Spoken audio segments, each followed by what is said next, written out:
Oh, okay. Okay, so on Open Library, given that we are a book catalog, our goal is to be able to take all sorts of different types of book data, such as the MARC format, which is the machine readable archive format for books, or raw JSON, um, or other different types of identifiers that would allow us to import records into the catalog. And so what we've been trying to do for Open Library is develop a pipeline where people can design different either bots or services that collect information from different sources. One source, for instance, might be Amazon data. One source might be Standard eBooks, which is a partner of ours. One might be MARC records from libraries, and another one might be New York Times bestseller Yeah. lists. And today, or previously, the way that this has been done is everyone creates their own bot. That bot uh, fetches data from a partner source, and then we use the APIs to first marshal that external source into a record that matches our Open Library schema, and then we import it. So one thing that I can show really briefly here on, I think I want to go to Open Library bots, and then I'll go to our Federal Books import bot, and I think import OL. Both of these are going to be Can relevant. you share your screen? Oh, I'm not sharing my screen. Okay, that is good to know. All right, here we go. So there's two files here that are important, and I'll kind of explain how they're being used. The first one is taking data from one of our partners, and it's looping over that data. And then as it loops over the data, it maps all of these different fields to the different sections of the comma separated value. So maybe the 10th field is the title and the 135th field is the publisher, etc. Something along those lines. And what this is ultimately producing is a list of JSON data that matches what we have in our Open Library schema. And you develop something just like this. I know we have another version that's a little bit cleaner that you came up with. And then there's a second part, which is once we have a list of JSON data, how does it get into Open Library? And this import OL file is a good way of visualizing that. So what we do here is we use the Open Library client, which you're familiar with. That's if we go to GitHub, Internet Archive, Open Library /client. This is our standard community Open Library tool written in Python that has an API to do things like upload metadata, etc. And it can also make raw requests with authentication. And so here what we're doing is setting up an instance of Open Library. We happen to configure an adapter and establish a session. So this just means once we do authenticate through the Open Library client, it'll remember the cookie, and it will also remember our preferences that if a request fails, we want to try multiple times, up to 5, and then have some sort of back off, exponential back off. And then we have some other processing here, which is not particularly useful. This is just going through the JSON items on the disk.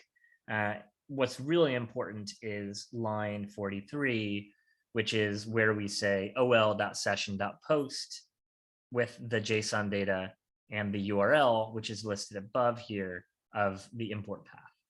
So if one were to do I'm going to use my URL bar here. If one were to do a HTTP post to this URL with, we're doing a JSON dumps here, so this is going to be a string of data, such as like title ...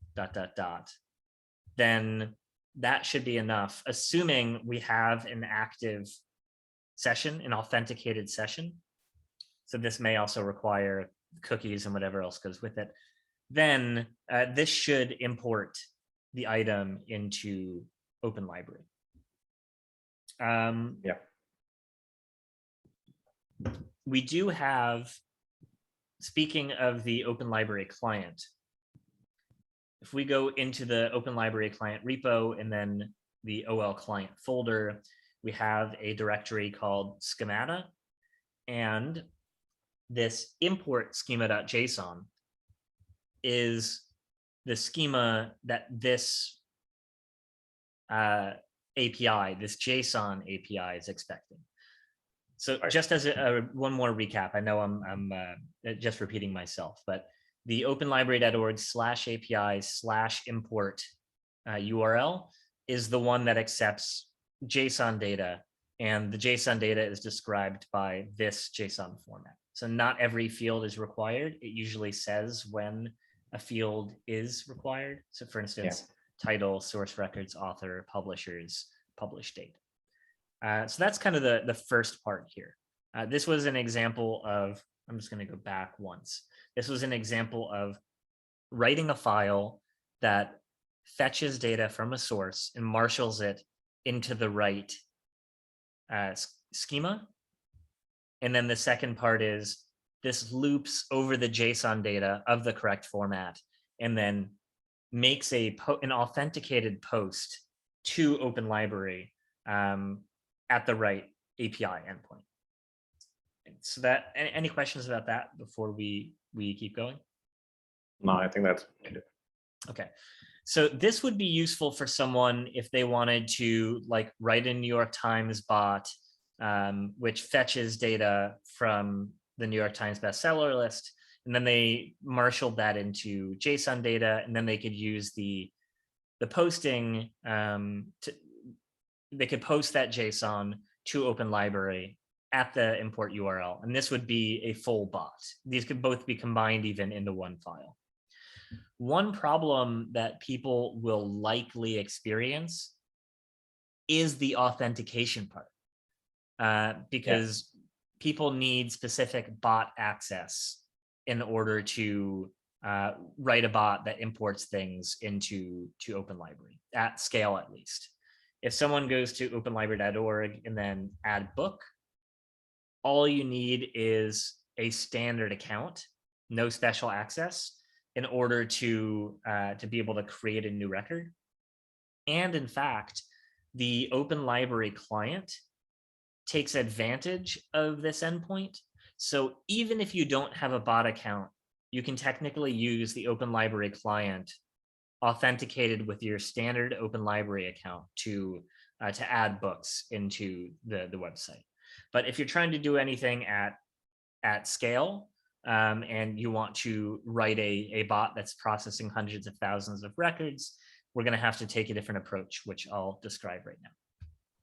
Yeah. So for a long time, OpenLibrary has had this import pipeline. And this import pipeline, which currently can only be seen by admins, I don't know whether that should be the case moving forward. I think it might make sense to give librarians and maybe even the public access to this dashboard. It's a historical artifact. The fact that it's private. This is taking a really long time to load. Let's see what's going on, but I'll keep talking while we're waiting for it. So what this interface does when it eventually loads is every day we have books that are digitized by the Internet Archive. and all over the world in our scanning centers. And what happens is Open Library has a cron job. So I'm going to write, it has a cron job, which will query archive.org for new books today. And archive.org will return back a list of archive.org IDs for these books. And the cron job will queue these IDs in a database table on Open Library. So I'm going to show a really confusing chart. But what this looks like is, let's only look at this one gray box, this import queue container box. We have a cron job. The cron job runs many different services or tasks. One of them, let's say that it's called, some random batch script or importer. Well, what this does in this case is it hits archive.org, gets items back, and then queues them in the database, all under a batch. So this is really similar to what we were planning on building in SQLite. Yeah. And so if let's see if I can jump into the cluster really quickly. So I'm now on the production database for Open Library.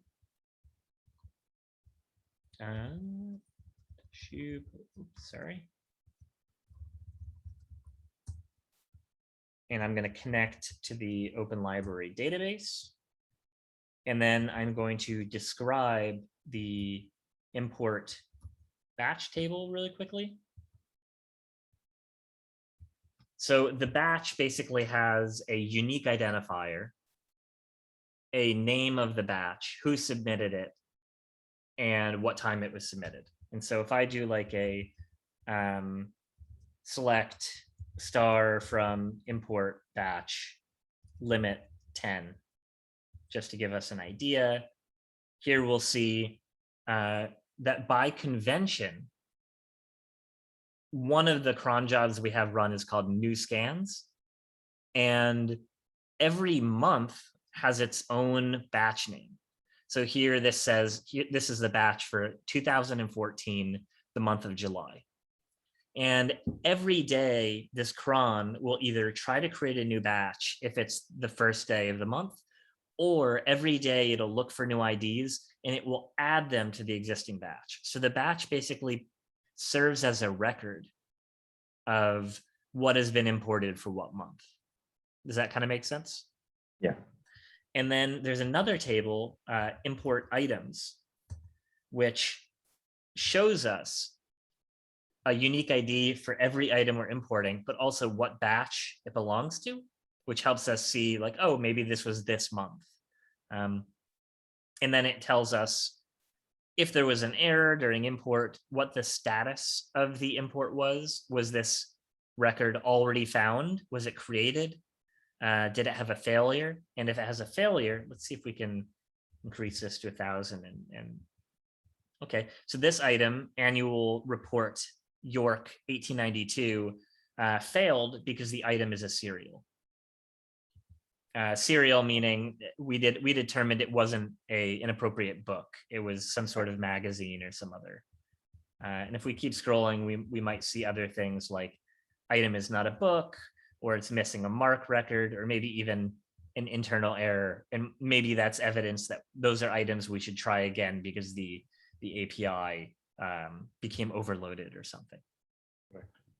So traditionally, this table and the interface here, which used to have a nice little graph, which is broken, only worked with archive.org data.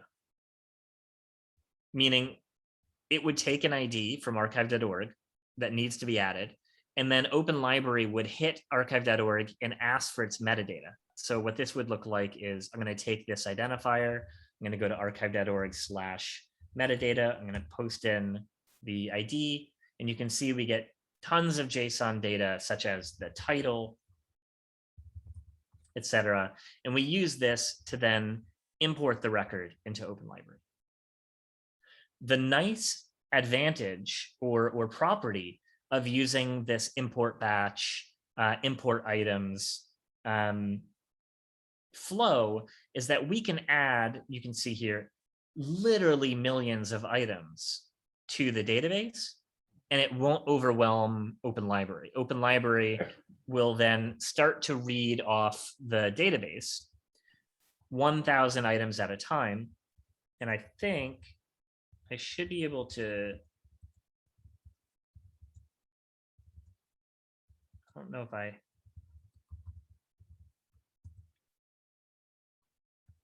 this is a good segue into what change we made, so that now other systems, that basically the change that we made is we wanted to not only be able to have archive.org IDs in here, we wanted to be able to have arbitrary JSON data from different sources.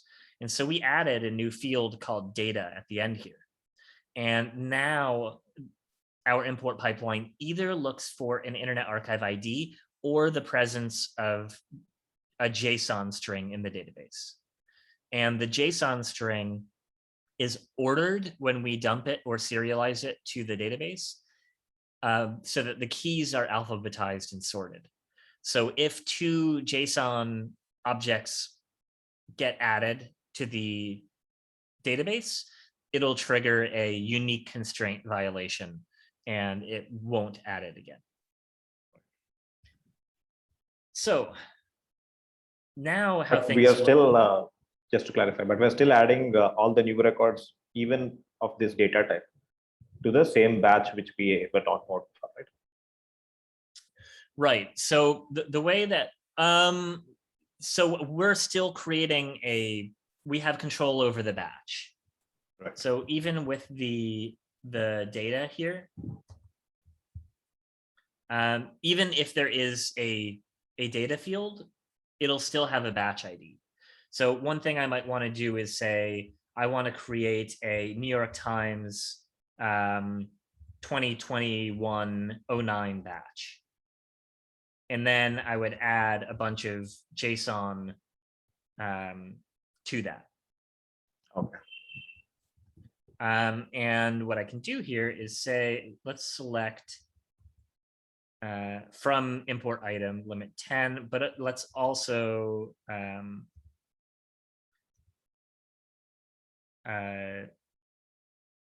see if we can do,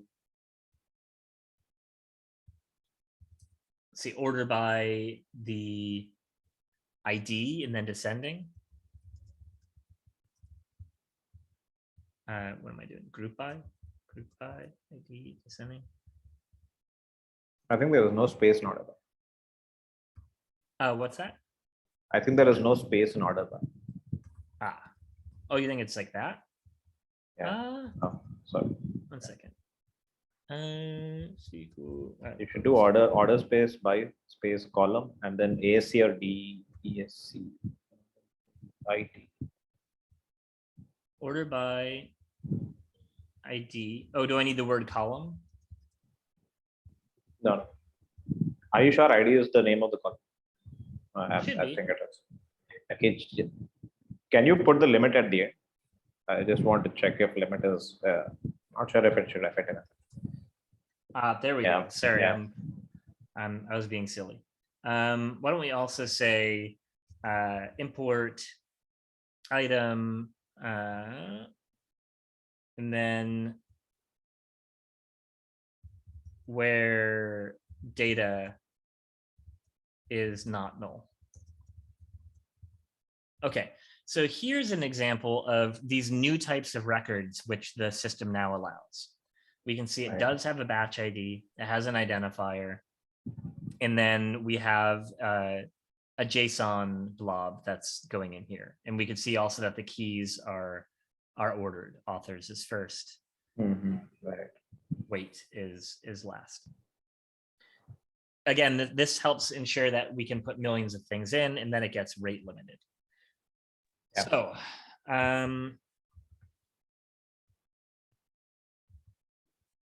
so this was the database server. The next thing that I'm going to do is really briefly show how someone would set up a bot.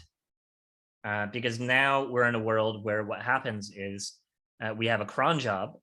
The cron job lists tons of different tasks. So the cron might have task A, task B, task C. These run on a server called OL Home 0. That's where I am right now. What I'm going to do is I'm going to shell into the Docker container for the cron job for this part. I'm going to press enter. And then the next thing I'm going to do is open up in a text editor the cron job itself, which is in OL system, which the public doesn't have access to. OL system are kind of our keys and things of that nature, but I know the file that I'm pulling up is fine to share. So OL system, etc, cron D, open library, OL home. Okay, so here's the set of jobs that currently runs through our cron tab. So right here, this cron may have multiple arrows here. We probably should show this as many arrows to batch script. Some of them are unrelated to imports. Here you can see this is what does our monthly data dumps that people can download from the website. We have a mechanism for expiring accounts that people registered for but never activated. We have a way of archiving old stat information. But there's two that we care about for this call. These are the two. The first one has been around for ages. This is what runs our manage imports script, which is the one that hits archive.org and requests any new IDs for the day. And it either creates a new batch for the month or adds the IDs to the existing batch. And so that's why we saw add new scans or new scans in the batch name in the database. So this is the legacy code. This is how Open Library gets all of the books from all the appropriate books from archive.org as we digitize them. So the thing that's new is we have this script called process partner data.sh, which is a privileged file. However, I can talk a little bit about what happens there. And when I run process partner data, this is being run every day. Every day, what happens is it creates a connection to one of our partners that asks, do you have data for us? And it pulls down the data. It sends that data to archive.org so that we have an archive of the actual data and can use it later. We then take that data and we run it through this other script, which currently is in development, but this will be really good just as a demonstration of what's happening. So this is in bin TL test. Okay. So this is going to look familiar. This is some of the work that both you and Charles had worked on, which pulls all of the fields from our partner data. And then ultimately at the bottom here, we have this mechanism for looping over all of the data. And then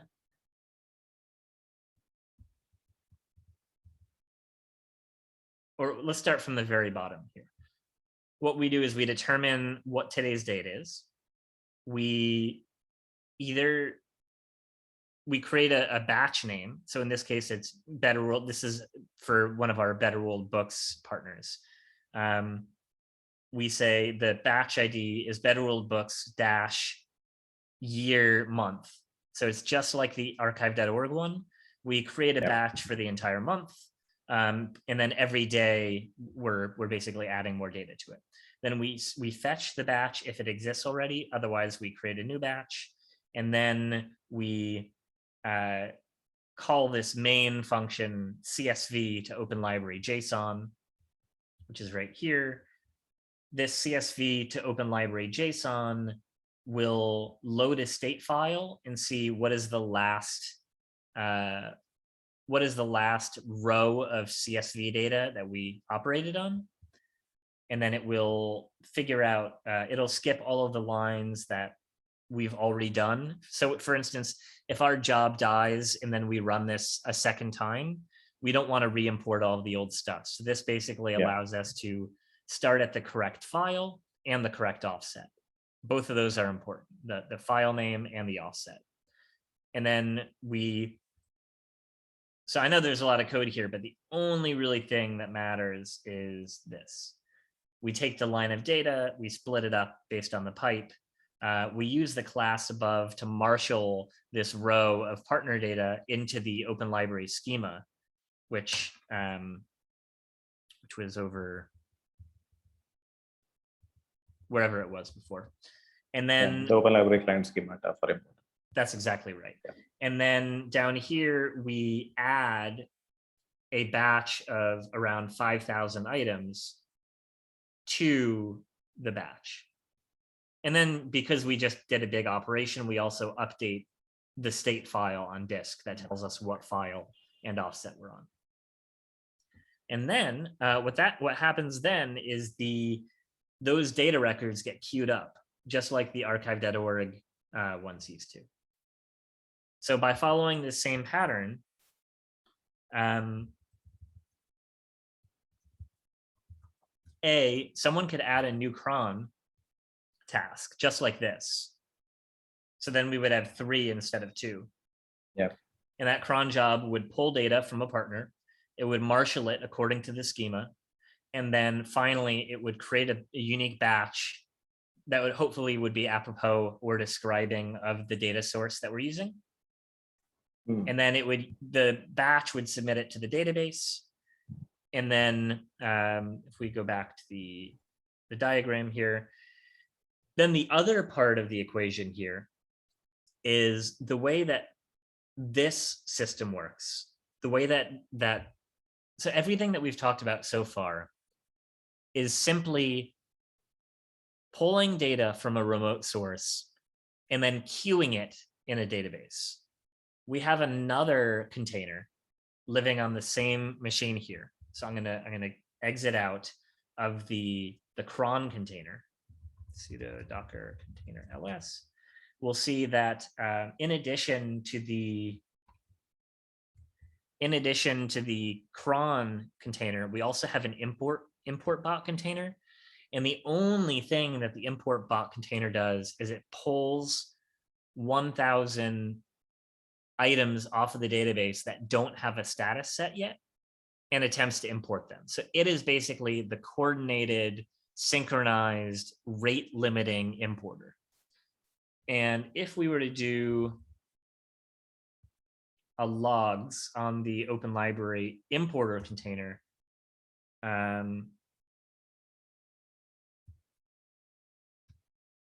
interesting. We're actually seeing a few, there we go. So this all looks right. But for a moment, it seemed like we were getting some errors. So let's look up. So this looks like it's just returning raw HTML. Some sort of probably an error. Yeah, there's a problem with what you're looking at. I think one of the import field, I think perhaps not paper. It's either that or the website is having trouble keeping up with. Yeah.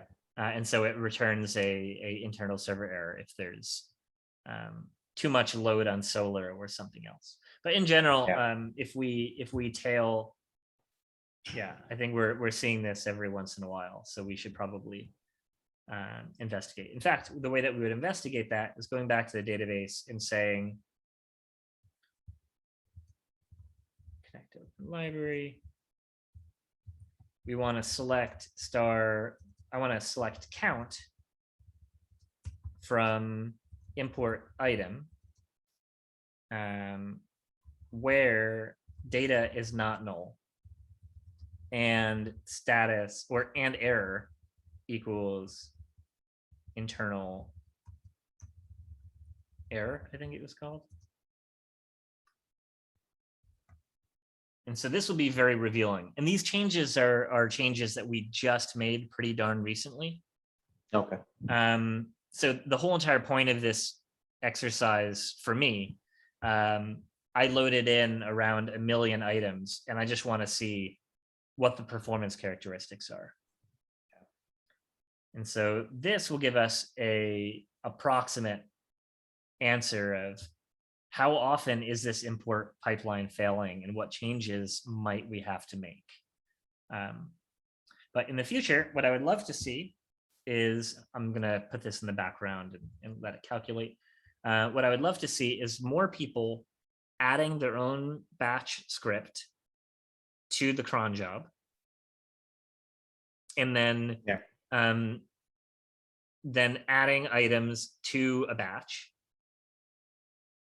And then the import bot then synchronizing everything and loading it into Open Library. Yeah. Here we go. So actually supposedly only 600 or so items have failed.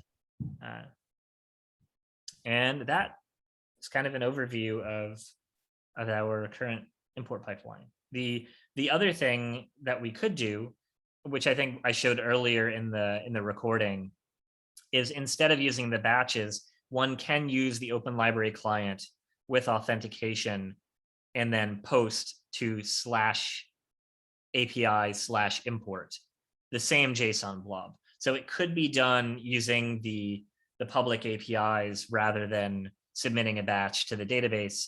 The advantage of the database is that there's rate limiting, and if things break, then the cron job can then restart it every day rather than a person having to go through and restart it. Is this helpful at all? Do you have any questions? Yeah, this makes sense. This makes sense. The only one question I had was, so that as far as I understand, if we hit the import API directly, then we'll not be creating the batch, but we'll still be going through the same pipeline.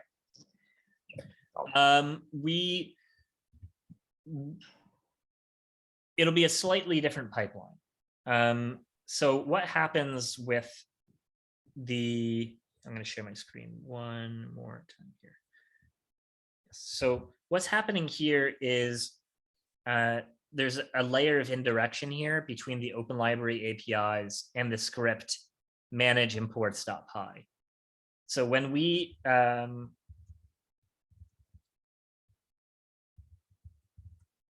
so we're back on OL home, which has both the cron jobs and it also has the import bot.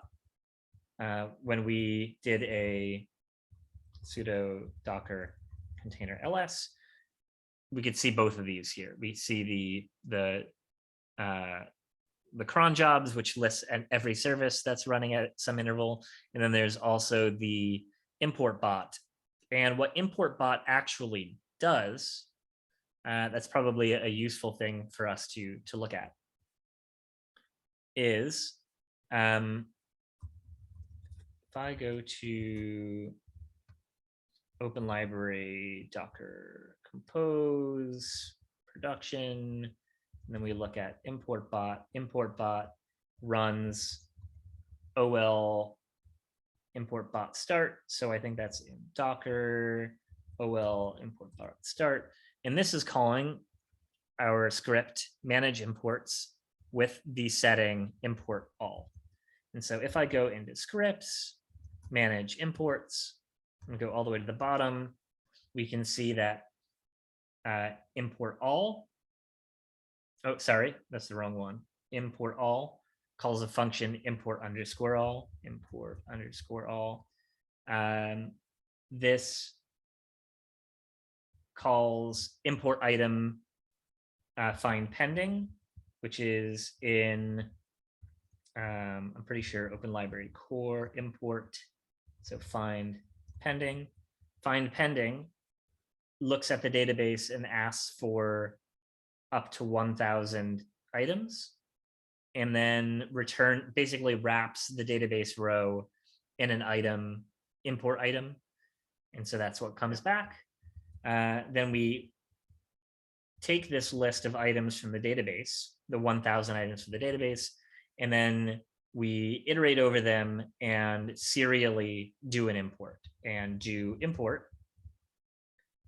Where are we here? Do import. This is basically the only thing that matters here. Do import is calling OL import request, OL import request. And then this is where we branch our logic. OL import request will make this full screen. We'll look to see whether the database item is of the form IA ID, if it's coming from archive.org, or if it's JSON data. And then finally, we instantiate a copy of our internal API, and then we post the item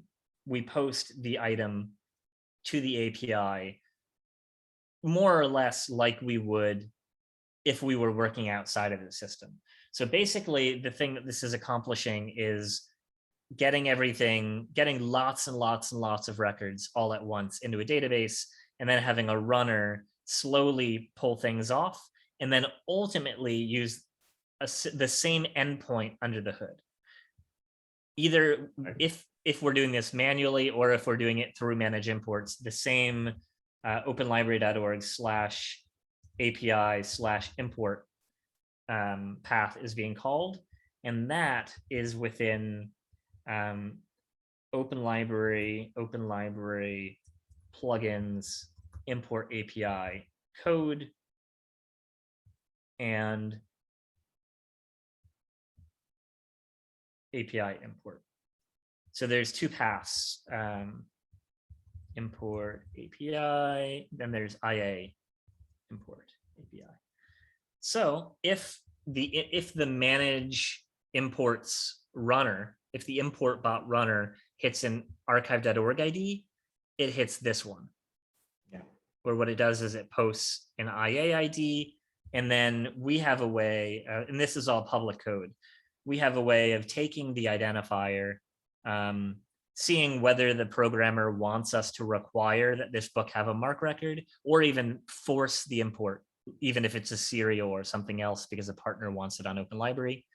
And then we have this whole pipeline on the actual live Open Library website underneath the APIs that runs through the different cases and imports an archive.org book. This case is the general case for JSON. Let me just align this with the top here. Okay, so this will go through, and under the hood, it's performing I haven't seen this code in a while. Let's see. An add book load, which is in our catalog code. And this does things like, does the book already exist? Does the author exist? Is this a duplicate? What is the other work that we need to do here? And this add book load is pretty similar to ultimately what's happening in the IA case as well, this class load book. And that's that. Yeah, and does this also go through a batch? So if we hit the API, does this also create a batch? No. It does not. All of the batching presently is done outside of the APIs. One thing that could be a good idea is for us to implement the queuing system within the API rather than outside, because what we would want is people just submitting imports, and we would want Open Library to buffer it. And then, all doing an import does is add it to the database. And then the rating or the limiting rather, is done by the fact that the import bot eventually runs over that database. So that would be a great next step. Yeah, that makes sense.